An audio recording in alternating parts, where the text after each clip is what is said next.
I would like to talk about the power of the reaction shot. Have you ever struggled with how to deliver a compelling reaction shot without rushing or chasing a result or getting stuck in your head?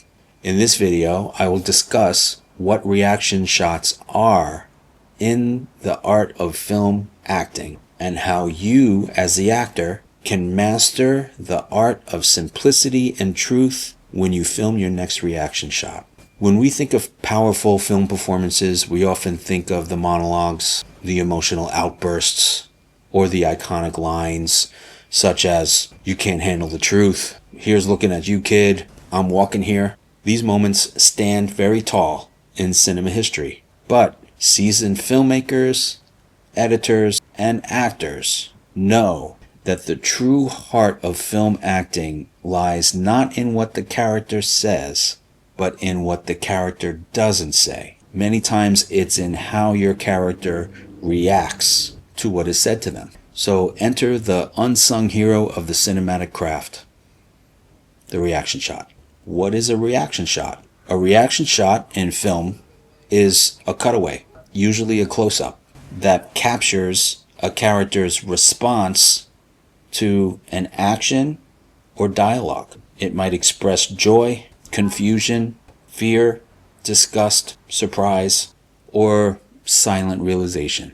It seems very simple in theory, but in the filmmaker's toolkit, it can be one of the most emotionally loaded things that you can provide an audience. One huge example comes to mind, Steven Spielberg. How many reaction shots do you recall from a Steven Spielberg science fiction movie such as Jurassic Park, when the characters are reacting to the dinosaurs that aren't really there, but the actors have to create something? Close Encounters of the Third Kind, War of the Worlds, the list goes on. And actors have remarked in interviews about how unique it is to work on a Steven Spielberg movie and have to do those reaction shots. So the reaction shot for actors is where subtlety and restraint come together, and for the actor, the reaction shot is where subtlety, restraint, and presence truly come to life. So what's one of the first things that an actor should consider when approaching a reaction shot? The first thing is that less is more.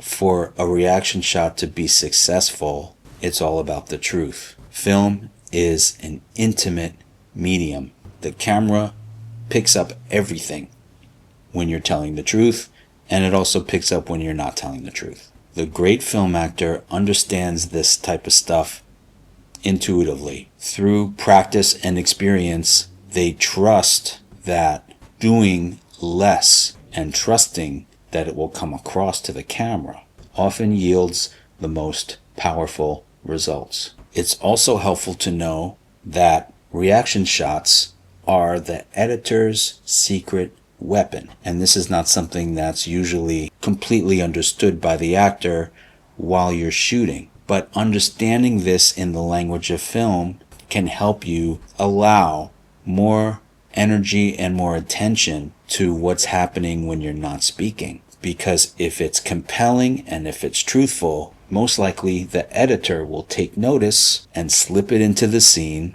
while they're cutting. In the editing room, this is where reaction shots often come to life. The editor, either by themselves or in collaboration with the director, will choose how short or how long to hold on a reaction. So if they hold an extra beat longer, this can change the whole emotional tone of the entire scene. One very classic scene to watch for this type of thing is in The Godfather. Michael Corleone sitting in the Italian restaurant just before he's about to murder Salazzo and McCluskey. The camera lingers on Michael Corleone's face. He doesn't have any lines.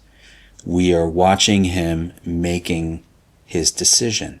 And this particular reaction shot becomes the suspense of the scene. The gun is still in his pocket. but we feel that murder happen in his eyes before he ever pulls the gun out to shoot.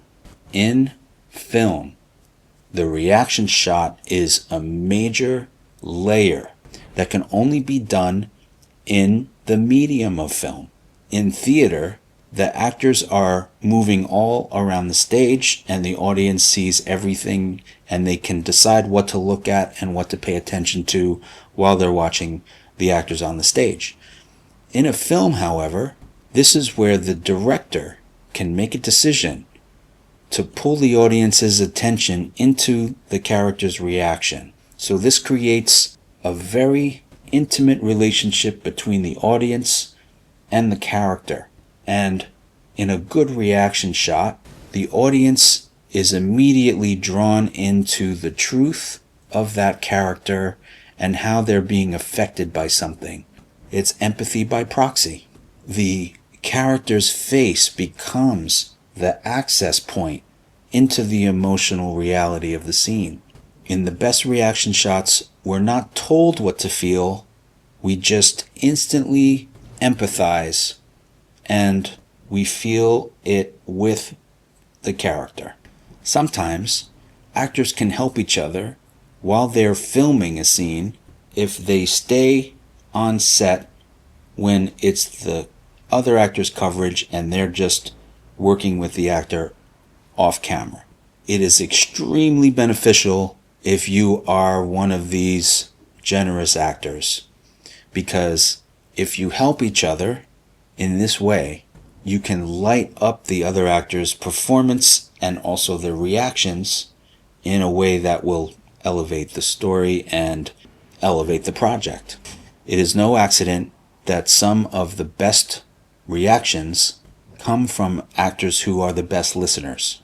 And if you are a great actor who is also a generous scene partner, in other words, staying engaged even when the camera's not on you, your fellow actors and the director will be extremely grateful. A wonderful example of this is Silence of the Lambs. It's well known that Anthony Hopkins helped really give Jodie Foster some of her most compelling reactions during their scenes.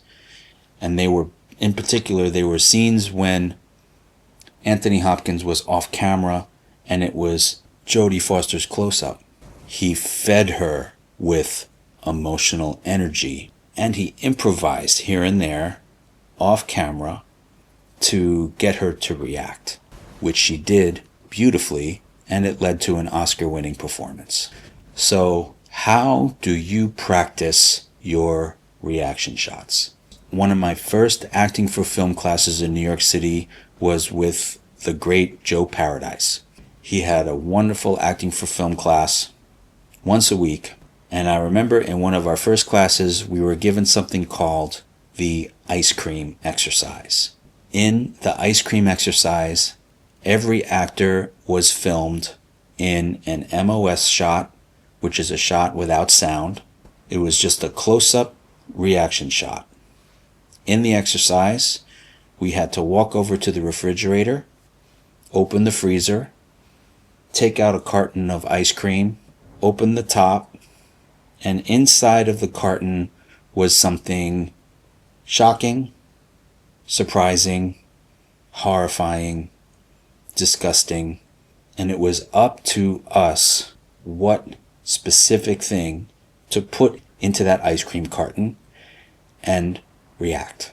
This exercise proved to be universally difficult. It wasn't until we learned that we didn't have to show what we were reacting to. We didn't have to act the reaction. We simply had to be specific, truthful, and real. It wasn't until we adjusted from feeling like we had to act the reaction, but instead take our time and simply stay truthful and specific, that we began to see how powerful subtlety actually was, and that there was no need for us to project anything or to show anything to the audience. The best actors learn restraint. They learn patience. They trust their presence. They advocate for the truth of a moment, really listening, really thinking. I encourage you to practice the ice cream exercise at home, by yourself, or with your friends. So the next time you watch a film, try this. Ignore the character that's speaking. Watch the actor who's silent. Watch the actor who's listening. And that's where the real stuff, the real story comes alive in a film. Because in film, as in life, we reveal the most, not when we're speaking, but when we're reacting. If you enjoyed this video, please give it a like and subscribe for more videos like this one. Click on the description below for links to our website, as well as our free weekly newsletter. Thanks for watching. See you on the next one.